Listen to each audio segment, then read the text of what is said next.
So, you want to play a paladin, but walk outside that lawful good line that's been drawn in the sand so hard for a paladin? Well, I might have a solution that doesn't make you an anti-paladin. Stay tuned to find out more. Dun dun dun dun dun dun. B-sides! Hello and welcome to Pathfinder B-Sides. I am your host, Professor Phoenix, and today we're going to be going over the Grey Paladin. Now, I know what you're thinking. A Grey Paladin? Why not just play a fighter? Why not just play anything else in the world if you're not going to be a paladin? Because you like the idea of being a paladin, but you want to be more like what happens when the paladin takes his gloves off, right? You just want to slap the snot out of someone and not worry so much about your alignment. Now, you will still need to worry about your alignment hardcore though, because you don't want to become anything but, you know what? I'm going too fast. Let's delve into the flavor text on this guy, okay? From the D20 PFSRD. Grey Paladins have discovered that in a world of intrigue, a strict code of honor hinders their options. Their divergence from the Paladin's normal code still drains them, but somehow they have found a way to avoid losing all of their powers. Alignment. A Grey Paladin can be lawful good, lawful neutral, or neutral good, though she must still follow a lawful good, or lawful neutral deity. This alters the Paladin's alignment restrictions. Along with this, you also have the Code of Conduct. A Grey Paladin must be of lawful good, lawful neutral, or neutral good alignment, and loses all class features except proficiencies if she ever willingly commits an evil act. For example, casting a spell with an evil descriptor.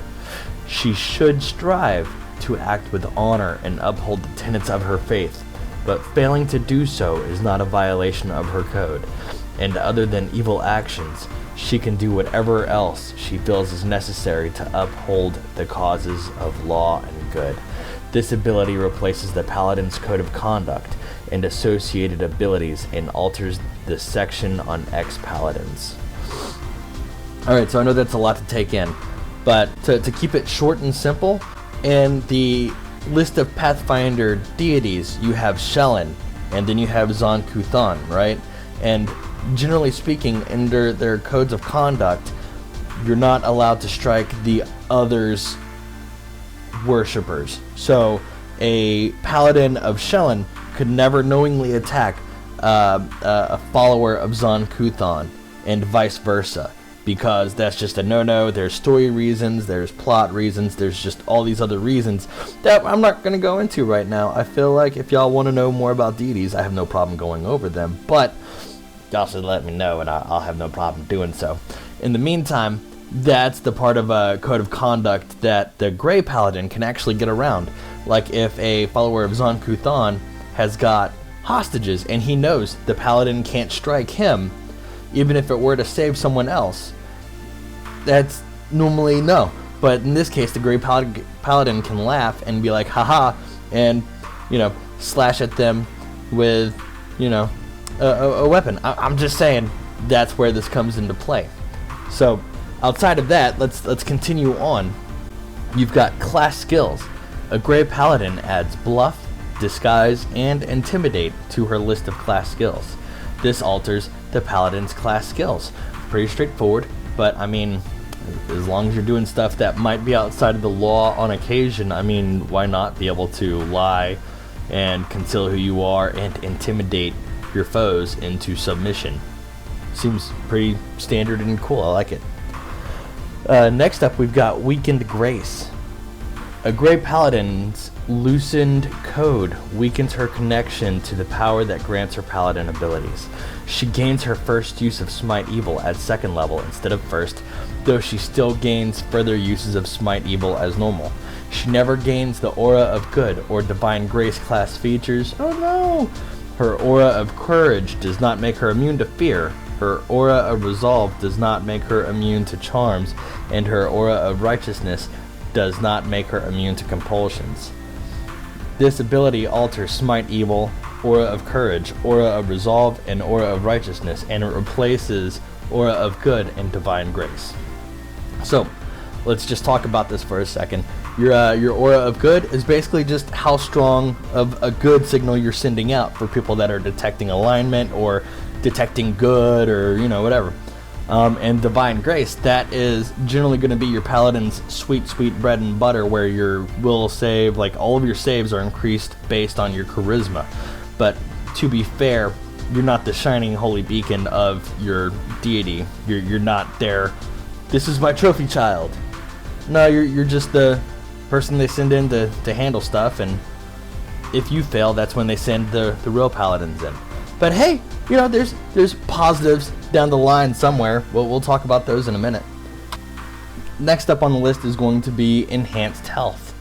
At 3rd level, a Grey Paladin is far less a stranger to poisons than a normal paladin. She gains a +4 sacred bonus on all saving throws against poisons and diseases. This ability replaces divine health. So ultimately what that means is instead of being immune to diseases, including supernatural and magical diseases, you're now basically getting a sweet bonus against poisons. So that's cool, basically because now you can become a werewolf. Yeah, I know you're looking at me like, what are you talking about? Like, why would I want my paladin to be a werewolf? Because you're a badass. Why are you complaining? I'm just... Okay. So, onward. At 4th level, you get Smite Foe. At 4th level, a Grey Paladin can spend 2 uses of Smite Evil in order to smite a non-good creature that is not evil and gain her full benefits. A Grey Paladin must truly believe that the creature she smites is an opponent to the cause of good. Even if this non-evil foe is an outsider, undead, or dragon, she doesn't add increased damage to her first attack. This ability replaces Channel Positive Energy and alters Smite Evil. So this loss actually hurts in my opinion, because Channel Positive Energy will save your party very irregularly. Just my opinion. And the fact that you're basically not doing extra damage on your first attack means you better hit with the second and the third one. You know what I mean? Yeah. And next up, we've got the Aura of Subtlety. At 11th level, a Grey Paladin learns how to protect herself from detection. She and her allies within 10 feet gain a +4 morale bonus on saving throws against divination effects. Furthermore, casters of divinations that target the Grey Paladin or her nearby allies must succeed at a caster level check, as though the Grey Paladin and her nearby allies were under the effect of a non-detection spell cast by the Grey Paladin, with a caster level equal to the Grey Paladin's Paladin level. Say that 15 times fast. This ability functions while the Grey Paladin is conscious and while she is sleeping, but not if she is unconscious for any other reason or dead. This ability replaces Aura of Justice. That's pretty cool, considering that if you're going into places you shouldn't be and doing the sneaky sneak and gaining the ire of wizards that actually have the ability to scry on you and basically just know where you are, who your family is, like, that's pretty good. You go in and make someone angry, kiss a hornet's nest, and then get out of there, and they're like, who was that Grey Knight? And you're like, I don't know, I'm just a guy that does stuff. But ultimately, yeah, that is the Grey Paladin. I know everyone is like, oh man, but Phoenix, like, what do you think of this archetype? And honestly, I feel like it's depends on the kind of game you're playing and the kind of party you have. If you have a lot of party members that are going to be like, I slit their throat, and you know they're all super evil and doing the busted stuff, maybe you shouldn't be playing a paladin in the first place. If you're playing in a game where it's full of intrigue and you need to bluff your way past some guards, obviously I am a paladin of Zon-Kuthon, you should let me pass. And when they look at you like you're a crazy person because Zon-Kuthon ain't got no paladins, then you know your bluff better be on point. But outside of that, like, it's cool. It's not the best archetype, but to be fair, the rule number 1 of archetypes is there's no such thing as an archetype that will be better than the base class. except for the Primalist Blood Rager archetype that lets you basically outdo the Barbarian on every possible level that's ever existed. But hey, that's just my opinion. We'll go over that at some point. Yeah. So anyways, that's the Grey Paladin. I'd like to go over a couple of things. One, I am starting a new game that I know all of you are going to be like, but Phoenix, it's not Pathfinder, so why are you talking about it? Because we're going to be doing some 5e stuff. It's going to be Curse of Strahd. I don't know if you want to see it from my point of view, or it might just be an audio only kind of thing. I haven't figured out how to actually record the games. I know a lot of you are going to be like, oh no, but all you got to use is OBS editor and recording stuff, but that's going to take up a lot of space, and my computer does not have that much space, so it's probably going to be audio recordings. Yeah, so that'll be interesting. The next thing is that the Patreon is amazing and helps me out in getting actual physical books for me to strum through, because that's like my favorite thing to have, is an actual physical book as I'm looking at all these archetypes, or class abilities, features, all that cool stuff. And then, I'd appreciate it, Next up, we've also got a Discord where we like to talk smack and go over stuff, and if you have questions, feel free to ask. If you want to request certain types of archetypes or videos, you can always do that as well. That's good. You guys would be getting first dibs on that. And then after that, there's the Facebook group that is still being updated super regularly. You'll know about that before you know about the my video being posted on YouTube, probably because algorithms and things. And then finally, we do have a Twitter.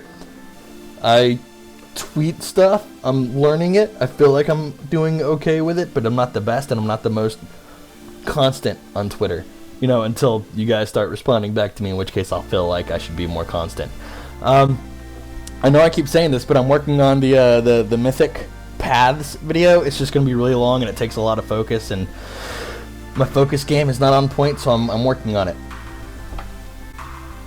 Yeah, aside from that, the music that you've heard in this video is by my guy Prophetess Maximus. He is the bomb diggity. You guys should go check out his channel, give him some thumbs up, and maybe subscribe. I'm just saying, he does beats. Yeah, aside from that, you guys keep gaming. See ya.